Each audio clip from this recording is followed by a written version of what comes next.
These Democratic socialists at another of their conventions, they were told to make jazz hands instead of clapping, lest some delegates suffer sensory overload.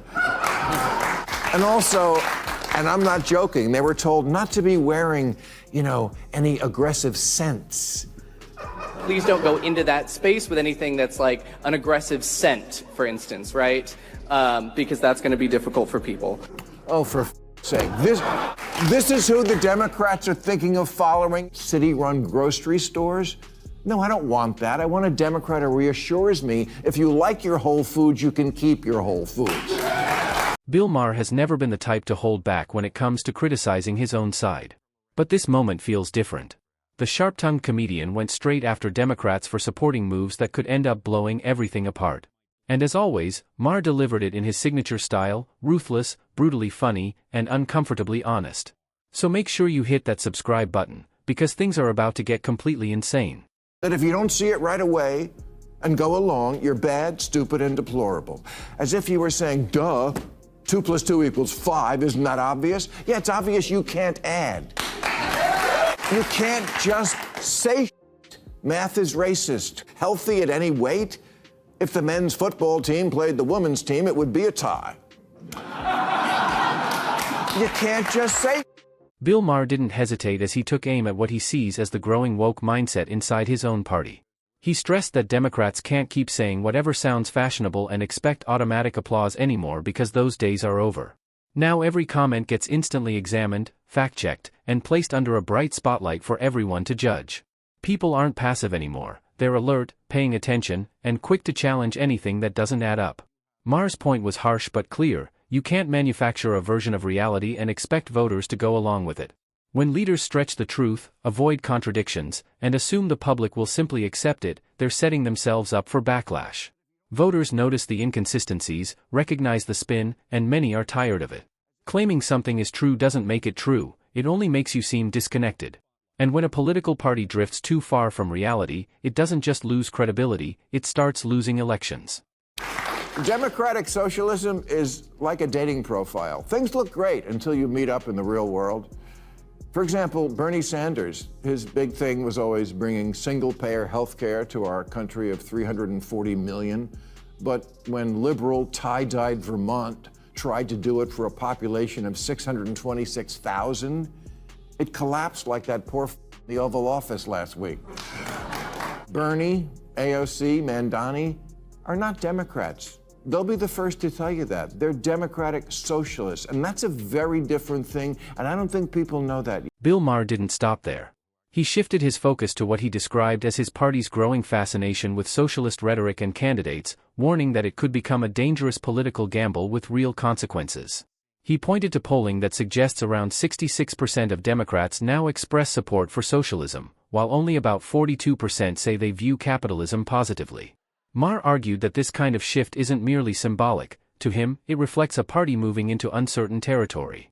His message was direct and pointed: embracing ideas that many Americans still view with skepticism could push voters away and hand political opponents easy talking points. He noted that many people feel uneasy about systems they associate with heavy government control or economic decline. Maher's point landed firmly: if Democrats continue leaning into labels and policies that make mainstream voters uncomfortable, they may not just face criticism, they could end up losing trust, credibility, and ultimately elections when it matters most. I don't think people realize we already have a lot of socialism.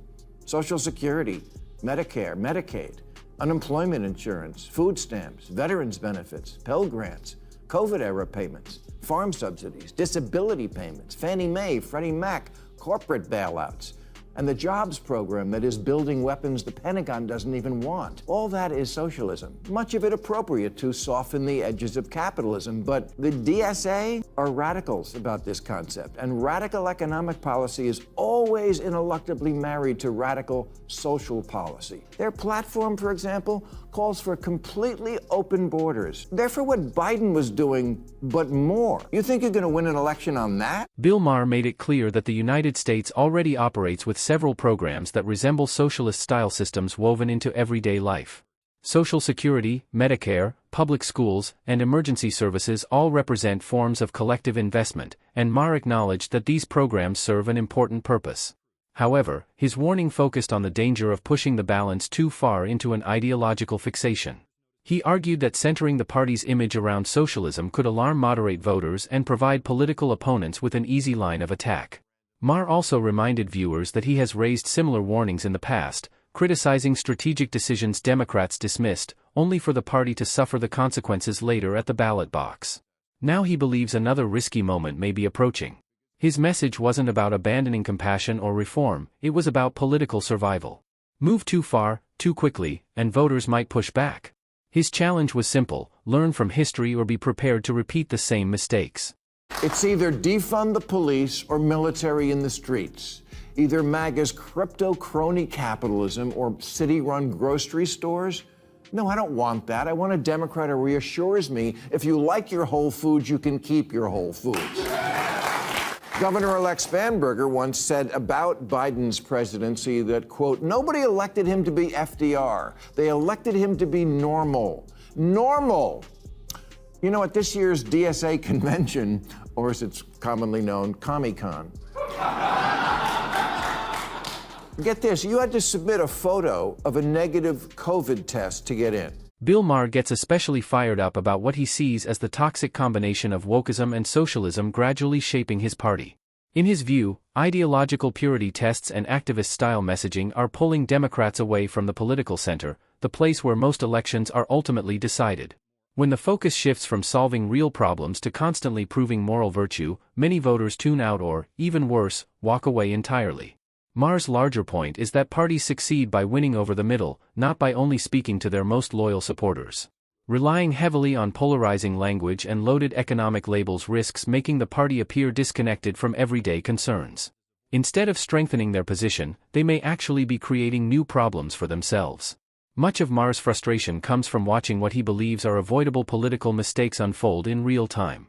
For him, the path back to power isn't about pushing harder on ideology, it's about rebuilding credibility with the voters who ultimately decide elections. It seems to me that there are two pillars that this country is founded on. One is democracy, and one is capitalism, free markets. And it seems like one party wants to get rid of one, and the other party wants to get rid of the other. Right? The Republicans are not that, democracy is just not number one on their list. It just isn't. It isn't. It's behind Christianity and a few other things. And the Democrats, I mean, I read these, 74% are for democratic socialism. Only 16% favor capitalism. Is this going to be a country that I don't recognize in 5 to 10 years if we don't have these two pillars? Bill Maher pushed back against the constant claims that democracy is on the verge of collapse, arguing that the real danger isn't some sudden dictatorship but a political party drifting too far from the voters it needs in order to survive. In his view, the larger threat comes from ideological changes happening within the Democratic base itself. He pointed to polling that shows increasing support for socialism among Democrats, warning that this shift could reshape the party's future in unpredictable ways. Maher cautioned that if the trend continues, openly socialist candidates could start gaining real momentum in primaries and even rise to national prominence. His concern wasn't only about labels but about the political consequences that follow. Adopting positions many voters see as extreme could push away moderates and independents, the very voters who often decide national elections. Maher's message was blunt and direct: when a party moves faster than the country eventually pushes back. Where are the Democrats going with this? If Mondami is the face of the Democrats on the East Coast and Katie Porter is the face on the West Coast, I don't know if that's great politically for that party. Bill Maher made his position unmistakably clear. If Democrats continue moving in this direction, he believes the outcome could be damaging. His argument is rooted in political reality. Outside of deep blue cities and activist circles, many Americans remain skeptical about socialism as a governing model. For millions of people, capitalism, despite its flaws, still represents opportunity, upward mobility, and the ability to build a better life through hard work. It's a system people know, even if they often criticize it. Maher worries that leaning too heavily into anti-capitalist rhetoric could drive away the very voters Democrats need to win on a national level. In his view, most Americans aren't looking to dismantle the entire system, They want it to work better, to become fairer and more effective. There is a clear difference between reforming a system and replacing it entirely, and Maher warned that blurring that line could have serious political consequences. Push the message too far, he argued, and Democrats may lose more than arguments. They could end up losing real political power. These Democratic socialists at another of their conventions, they were told to make jazz hands instead of clapping, lest some delegates suffer sensory overload. And also, and I'm not joking, they were told not to be wearing, any aggressive scents. Please don't go into that space with anything that's like an aggressive scent, for instance, right? Because that's going to be difficult for people. Bill Maher made it clear that he has reached his limit with what he sees as his party's fixation on woke thinking and performative politics. In his view, too much effort is spent on symbolic gestures, viral sound bites, and trying to satisfy insiders, while the real concerns of everyday voters are often overlooked. Maher says he is no longer willing to stay quiet as he watches his own side repeat mistakes he believes could be costly. His frustration goes deeper than simple criticism. He worries the party may be undermining itself. By focusing too heavily on small but loud factions, Democrats risk losing sight of the broader electorate that ultimately decides national elections. Most voters, he argues, care about practical issues such as jobs, affordability, safety, and stability, not ideological messaging. When those priorities get pushed aside, people notice. Maher believes that gap creates an opportunity for political opponents. His warning is direct: if the party keeps chasing internal approval instead of earning public trust, it could be setting itself up for another electoral defeat. Democrats today have gone out of their way to post messages on social media about the current Trump administration and what's happening to American lives. The problem is they're all literally saying the same damn thing. Don't believe me? Check it out. When I win, I will immediately bring prices down starting on day one. That ain't true. That's what you just heard. Since day one of Donald Trump's presidency, prices are not down, they're up. Inflation is getting worse, not better. The prices of groceries, gas,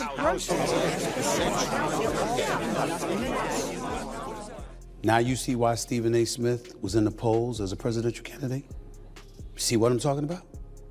You see that idiocy right? Bill Maher isn't the only voice expressing frustration about the direction of the Democratic Party.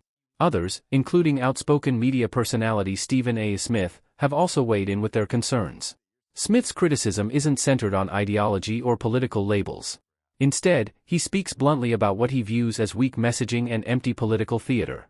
His focus is on results, credibility, and whether the party truly connects with voters. He questions whether flashy gestures and high-profile statements accomplish anything beyond grabbing headlines. According to Smith, voters are looking for authenticity, clarity, and strength, not symbolic moves that feel disconnected from their everyday realities. His remarks reflect a broader concern. When influential voices from different perspectives begin raising similar warnings, it signals deeper anxiety about strategy, priorities, and the party's ability to rebuild public trust. 22 Democratic senators be literally echoing the same thing and think that would resonate with the American people. All it shows is that the same fabric of our democracy is unchanging in the eyes of some of these officials, and as a result, the constituency they represent, which is why Donald Trump is in office. What, do I have to come up to Capitol Hill and give you lessons? Seriously, you don't get it? All you did, Elizabeth Warren, Cory Booker, Chuck Schumer, let's all get together, let's put this in a prompter, and all together, albeit in separate rooms, we'll grab a microphone and say the same damn thing. And that's what's going to resonate with the American people. And then you wonder why you're no longer. Bill Maher's warning isn't driven by animosity toward his own party. It stems from frustration and concern that the Democrats may be steering themselves toward political self-destruction. He sees a party consumed by ideological trends, performative gestures, and messaging that pushes away the very voters it needs to win. His point is clear: you cannot secure national elections by appealing only to activists while ignoring the concerns of everyday Americans. Voices like Stephen A. Smith share the same concerns, demonstrating that this isn't just one comedian expressing frustration, it's a broader alarm. Maher's challenge to the party is urgent and straightforward: reconnect with reality, prioritize real issues, and stop chasing ideological applause at the expense of public trust. Ignore this advice, and the consequences could go beyond criticism. they could lead to electoral defeat and long-term political irrelevance. And with that, we wrap up today's video. If you enjoyed it, make sure to hit that like button and subscribe for more content.